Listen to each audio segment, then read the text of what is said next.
She's mid-sentence when she sees the car. She doesn't finish what she was saying. She just goes. You're 20 years old, standing in a grocery store parking lot, and something just happened that you don't have the words for yet. You'll spend the next 15 years finding them.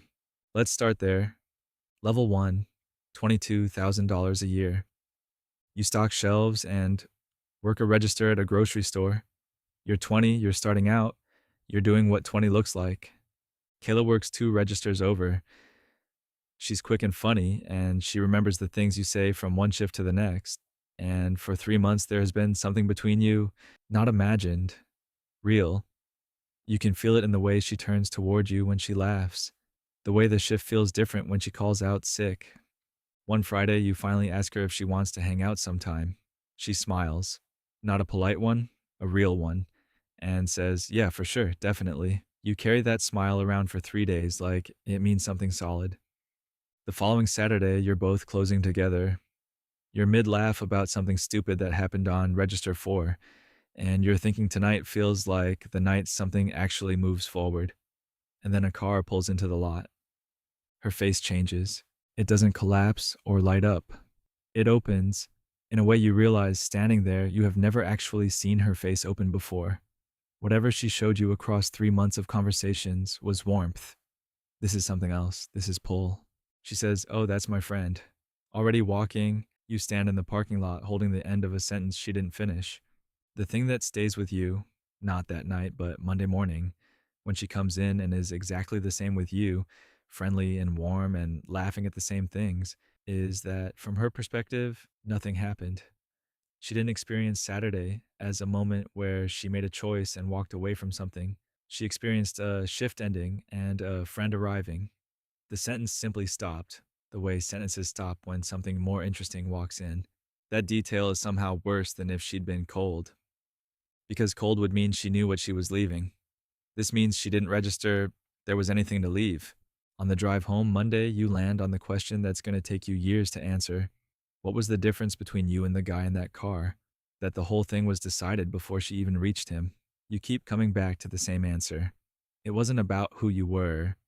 It was about what you didn't yet have, and having a name for it doesn't make it easier to sit with. You don't forget it. Level 2, $46,000 a year. You're 24, real income, your own apartment, a version of yourself that exists on paper in ways that didn't before. The apps work better. You're getting dates. They go well. Conversations run long. You leave thinking something is building. But there's a ceiling you keep brushing, and it takes you a while to locate what you're hitting. You've been seeing a woman named Jess for about 6 weeks. Sharp, interesting, the kind of person whose attention feels worth having. There's a third date where something shifts. She texts first that morning, makes a joke that requires her to have been listening on the second date, and you walk away that night thinking you finally broke through, that the ceiling was just patience. And then there's the dinner.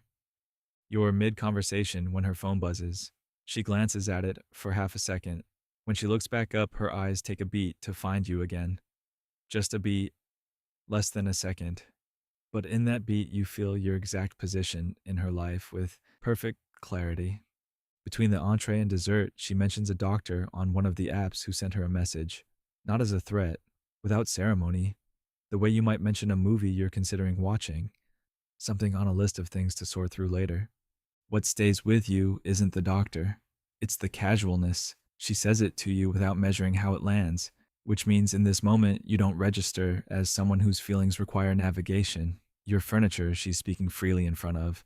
You spend a few days sitting with it, and what finally lands, quietly, on the third or fourth day, is that the ceiling isn't about your personality at all. She could like you, find you interesting, have a genuinely good time with you, and still be keeping one hand free. Those two things aren't contradictions. They can run at the same time. You just didn't know that until now. You start to wonder if the ceiling's made of something you can actually build. Level 3, $90,000 a year. You're 28. The apartment doesn't embarrass you. The car is one you chose. You walk into rooms differently now, and rooms respond differently back. You meet Mia through mutual friends. She's unlike anyone you've dated in the ways that matter. Her own career, her own income, opinions she doesn't soften to manage yours. With her, you don't feel like an option someone is keeping warm. You feel like someone she actually decided on. You fall for her. Not fast, not dramatically, the quiet way real things happen. There's a night in early spring that you still think about. You're at dinner and she's mid story about something that happened at work, and she catches your eye and laughs before she gets to the punchline because you already see where it's going and she can tell you already see it.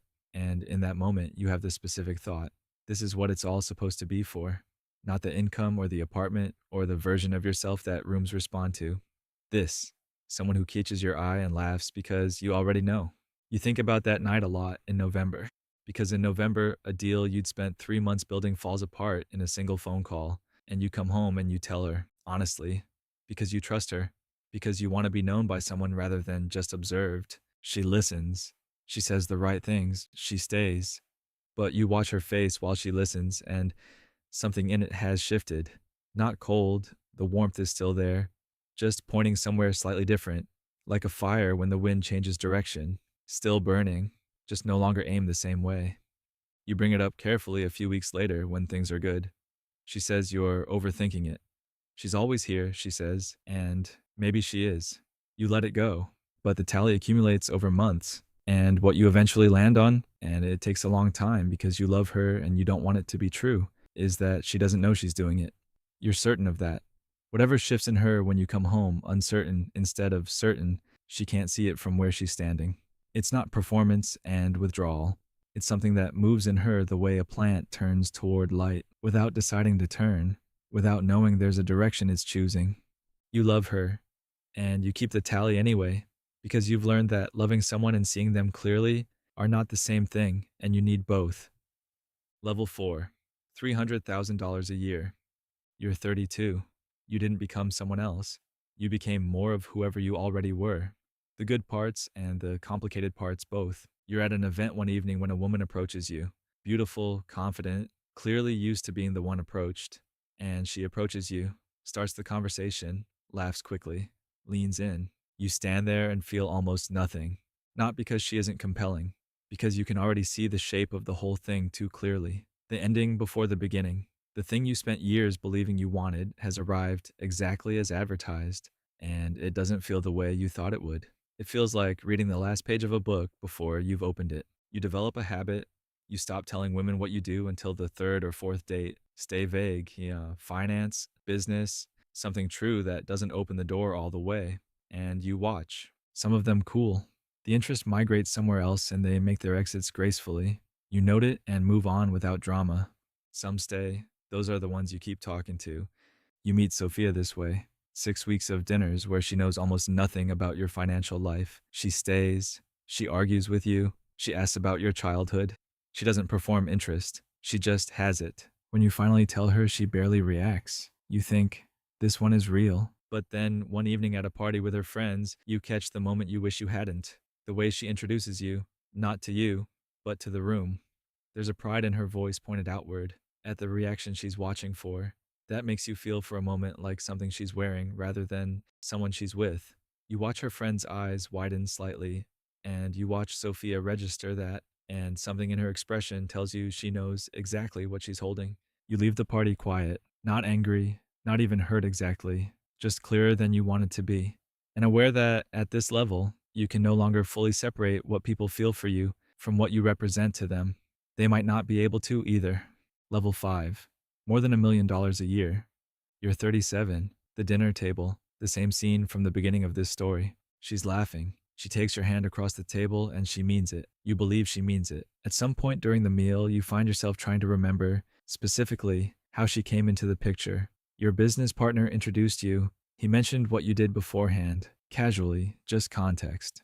So she came to the first dinner knowing. There was never a clean before the money version of your story with her. You've gone back and checked your memory on this more than once, and there wasn't one. You don't think it changes what she feels. You've been with her long enough to know the difference between someone performing love and someone who has it. She has it, but it's always there at the table with you. A third presence, not a threat, just a fact about how the story started that you can't revise no matter how real everything that followed turned out to be. You think about a test you've never run and never will. What would happen if you told her tonight that you'd lost everything? Not a trap, just a thought you let yourself hold for a moment before putting it down. You imagine saying the words. You imagine watching her face, and then you stop because you know that whatever she shows you, you'll never be able to unsee it. And you would rather carry the question than hold that specific kind of knowledge. So you keep it, you smile, you let her hold your hand, and you leave it exactly where it lives. The 20-year-old in the parking lot had one thing you've been trying to find your way back to ever since. When Kayla laughed with him on those shifts, she didn't know anything about him that could have mattered. Whatever pointed her toward those conversations was pointing at him, just him, not what he represented, not what he could become. That's the thing you're still looking for at the dinner table 37 years old. The version of being chosen where you know exactly what was being chosen. You're not sure you'll find it. But you don't stop building. If you want to see what would have happened if you'd actually bought Bitcoin in 2017, there's a video right here. Subscribe if you want to see more like this.